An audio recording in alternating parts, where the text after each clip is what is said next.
Very few characters of the 20th century, including those politicians or humanists who in life were adored by the general public, will have had the honor of being honored to such an extent by their contemporaries. Albert Einstein is one of the most famous scientists in history, known for his groundbreaking theories of relativity and quantum mechanics. When Einstein left Germany, fleeing Nazism, he was already a legend. In the last years of his life, he received thousands of letters and queries on the most varied topics, not only scientific, but also philosophical and humanistic. Although Einstein himself could not explain why he had become a media figure, the obvious reason was that Einstein was a scientist particularly sensitive to socio-political problems, with a humanist thought. This other aspect of Einstein's life and work, that of freethinking, is not always emphasized as it should be. But after time, when the effort is made to calmly reconstruct what his ideas and opinions were about war and peace, about the human condition, about science in its history, about the responsibility of the scientist at the time of weapons of mass destruction, about education, about religion, about Judaism and socialism, it is better to understand that attraction that the man Einstein produced and that he always considered a mystery. Albert Einstein was born on March 14, 1879 in Ulm, Germany, and died on April 18, 1955, in Princeton, New Jersey, United States. His parents were Hermann Einstein and Pauline Koch, Jewish merchants dedicated to the distribution of water and gas, and later to an electrical material factory. He had a sister named Maya and a brother named Heinrich.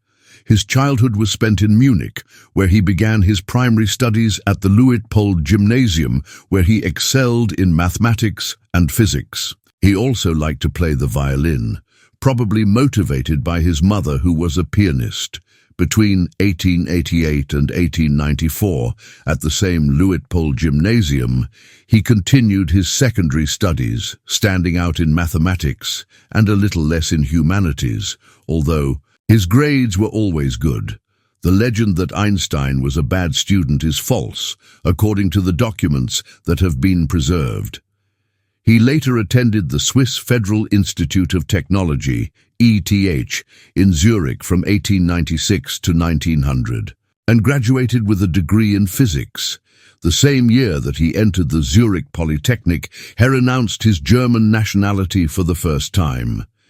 In a manuscript entitled My Projects for the Future, which he wrote in French at the age of 16, Einstein explains that he wants to enroll in a career to be a professor of mathematics and theoretical physics, because in the scientific profession there is a certain independence that he likes, while instead he believes he lacks fantasy and practical aptitudes.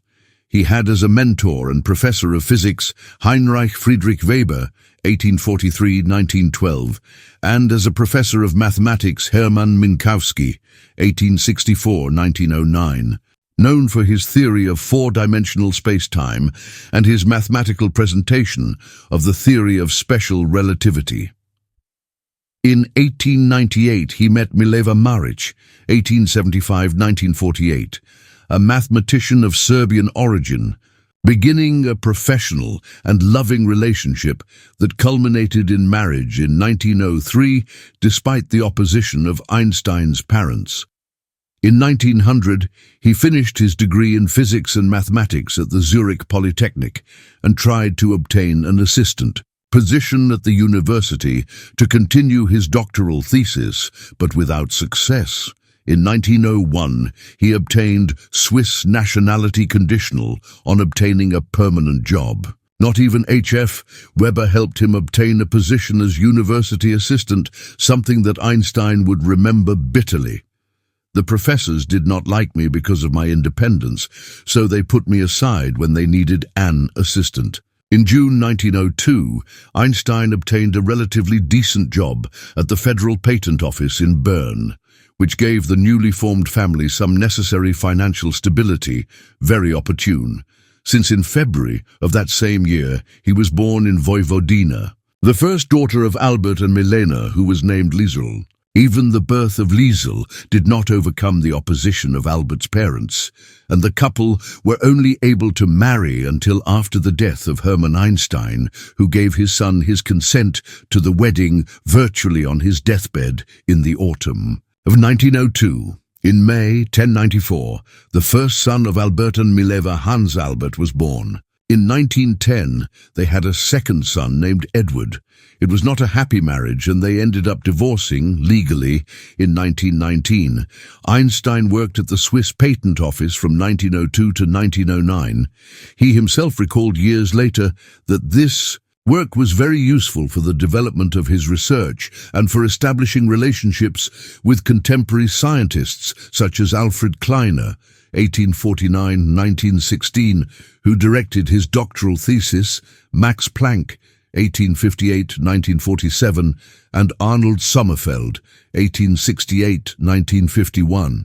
In those years, Einstein published several articles in the journal Annalen der Physik on thermodynamics, the production and transformation of light, the movement of particles suspended in liquids at rest, and the electrodynamics of bodies in motion. In particular, in one of them, he would lay the foundations of what would be called the theory of special or restricted relativity.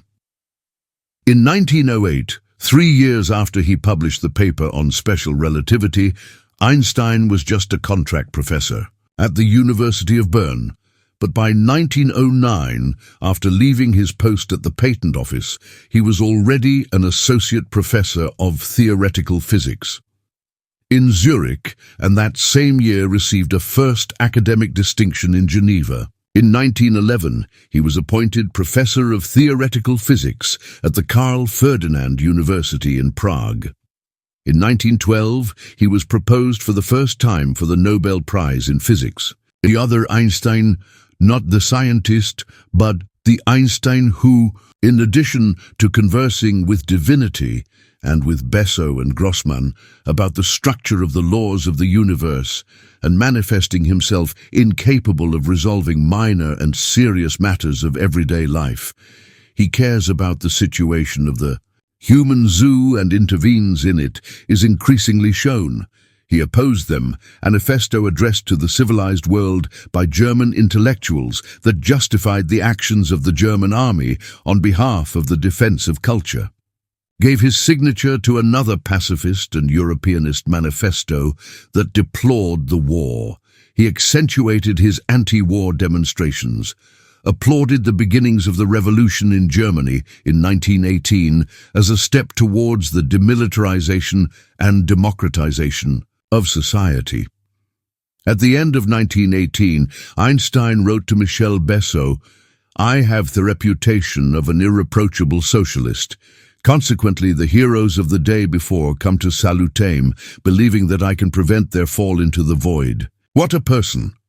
At the end of the First World War, during the eclipse of May 29, 1919, Arthur Eddington, professor of astronomy at Cambridge, and Frank Dyson, astronomer royal, made observations in Sobral, Brazil, and on the island of Principe, would confirm one of the predictions of the theory of relativity. In November 1922, it was announced that the Nobel Prize in Physics, corresponding to the year 1921, would be awarded to Einstein for his contributions to theoretical physics, especially for his discovery of the law of the photoelectric effect. After revolutionizing physics, it seemed clear that Einstein would one day be awarded the Nobel Prize. However, it is shocking that this recognition took so long to arrive, and that it was awarded especially for his discovery of the photoelectric effect. To explain this effect, Einstein postulated that light is transported in tiny packages, thus providing a very important elements that would contribute to the development of quantum physics. The introduction of this revolutionary concept is, in itself, enough merit to receive the prestigious award, although it seems strange that the Nobel Committee did not take the opportunity to recognize the greatest of its contributions, introducing a radical change in the way we conceive space, time and energy. The first Nobel nomination for Einstein came in 1910 from Wilhelm Ostwald, 1853-1932, who placed particular emphasis on the fact that the theory of relativity was concerned with the most fundamental physics, and not, as claimed by his detractors, with mere philosophy. From 1910 to 1921, Einstein was nominated 62 times to receive the Nobel Prize, the vast majority of times for his theory of relativity. However, he never got the prize for it. Einstein's candidacy was always opposed by at least one member of the Nobel Committee for Physics, Alvar Gullstrand, 1862-1930. Some of the reasons given by that committee for rejecting relativity were, "Your work is not useful enough for the human race. We should wait for measurable evidence. The effects of special relativity that can be measured are so small that they fall within the limits of experimental error." Or, "The theory, relativity has more of an article of faith than a scientific hypothesis." In 1921, when empirical evidence perfectly confirmed the theory of relativity, Einstein's Nobel nomination was again rejected by the Nobel Committee for Physics. However, at that time, this theory was already so well known and accepted by the majority of scientists that the legitimacy of the Nobel Committee for Physics was called into question. In fact, that year the physics section of the Academy of Sciences rejected the proposal of the Nobel Committee and proposed Einstein to the Academy of Sciences to receive the Nobel.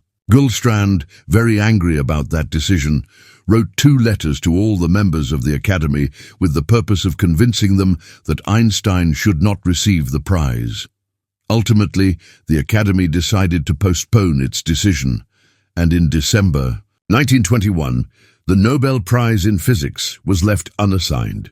The Swedish physicist Carl Wilhelm Oseen, 1879-1944, who joined the Nobel Committee for Physics in 1922, had become aware of the problem and had nominated Einstein in 1921 and 1922 for the photoelectric effect. Finally, in 1922, Einstein's candidacy was accepted to receive the 1921 Nobel Prize in Physics for his services to theoretical physics, and especially for his discovery of the law of the photoelectric effect. At that time, December 1922, Einstein was invited to Japan to explain his theory of relativity, and I cannot collect the prize. Months later, in July 1923, Einstein went to Stockholm to collect the prize for the photoelectric effect. He delivered an acceptance speech that had nothing to do with said effect, which was entitled "Fundamental Ideas and Problems of the Theory of Relativity." Undoubtedly the speech that most attendees expected and wanted to hear.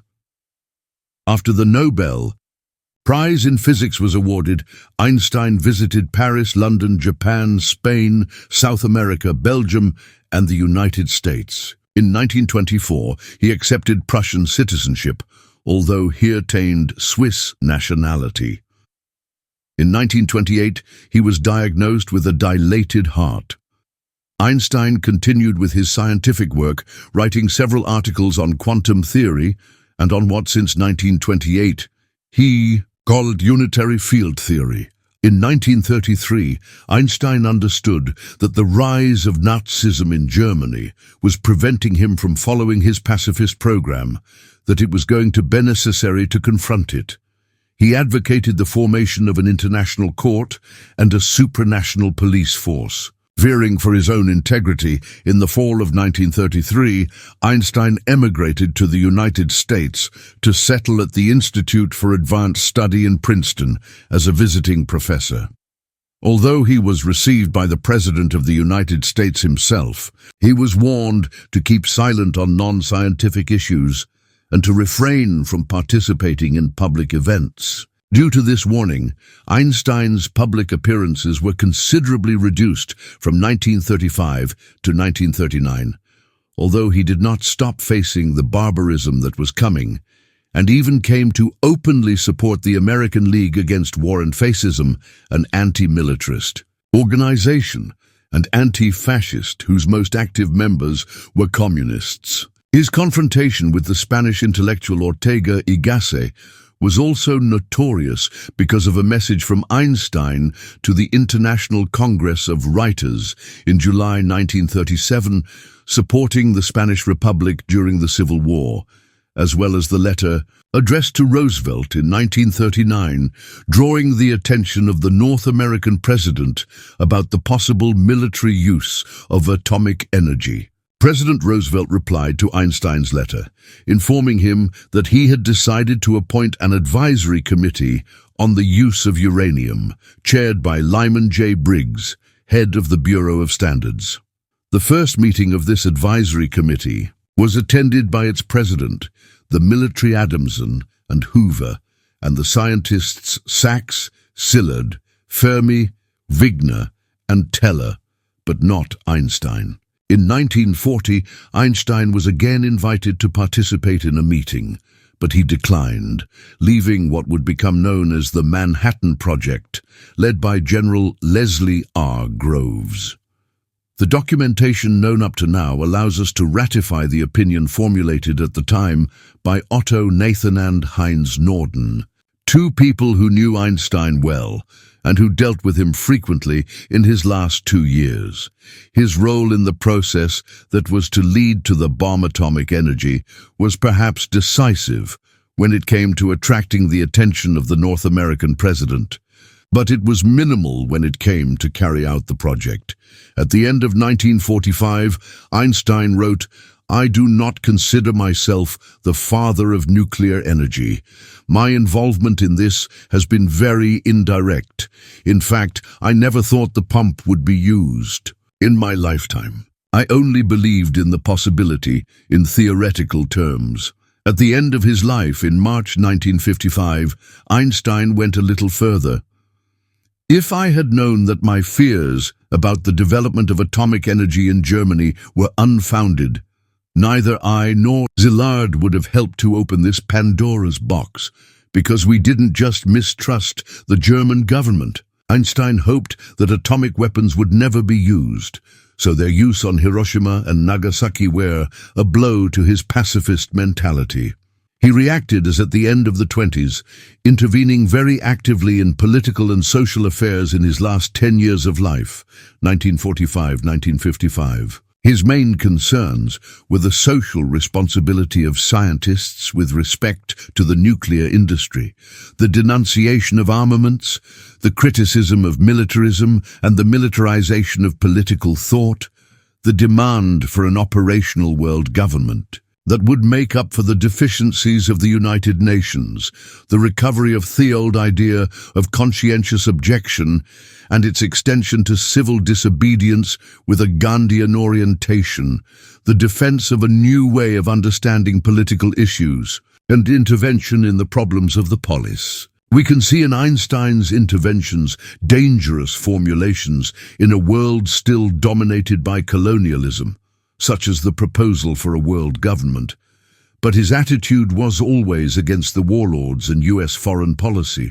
so much so that the ultra-conservatives have always violently attacked him since the end of the war, accusing him of being a communist, and even a Mississippi congressman asked that he be prosecuted. 6. Regarding the forms of government, Einstein continued to consider democracy as his own ideal, but clarifying that he was thinking of a democracy that would complement the liberal political body with some of the socio-economic demands of the socialist tradition. The discomfort of some scientists who had participated in the Manhattan Project and others who, without having participated, had reached the same conclusions, led to the formation of the Emergency Committee of Atomic Scientists in 1946, chaired by Albert Einstein. The objectives of the committee were to educate public opinion about what atomic energy really represented, to promote its use for the benefit of humanity, to broaden the awareness of scientists about the risks of the militarization of science to combat secrecy in the research and promote the idea of international cooperation among scientists. In 1948, the committee accepted Einstein's ideas in favor of a world government and dissolved within a few months. Einstein insisted, and in an article he wrote for the UNESCO Courier in 1951, he proposed the form of a world federation. In late 1948, Einstein was diagnosed with an abdominal aortic aneurysm and spent several weeks in the hospital.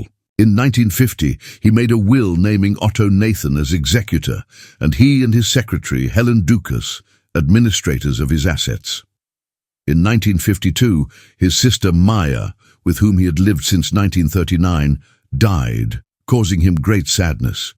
He rarely went out and barely appeared at public events. In his last years, in addition to insisting on a world government, Einstein opted for the defense of socialism as an alternative to the economic anarchy of capitalist society, the reiteration of Gandhian forms of struggle, and the affirmation of the need for an ethical culture to guarantee the survival of the human species in the nuclear age. On the first point, Einstein published an article in the well-known monthly review magazine entitled Why Socialism? At the beginning of 1955, Einstein suffered from anemia, but he did not stop working. At the Princeton Hospital, where he was admitted as an emergency, he continued with his equations and calculations. He corresponded with the contemporary philosopher he most appreciated, Bertrand Russell. From that relationship was born his last important intervention in public affairs. On February 11, 1955, Russell proposed that he lead a statement against nuclear weapons. Einstein agreed and proposed a public statement signed by prestigious scientific personalities, advancing the names of Niels Bohr and Leopold Infeld. A few days before his death, he received the text written by Russell and signed it. On April 18, 1955, Einstein died as a result of a ruptured aortic aneurysm. The greatest scientist and rebel of the 20th century had died, who wrote of himself, "To punish me for my contempt for authority, fate made me an authority myself."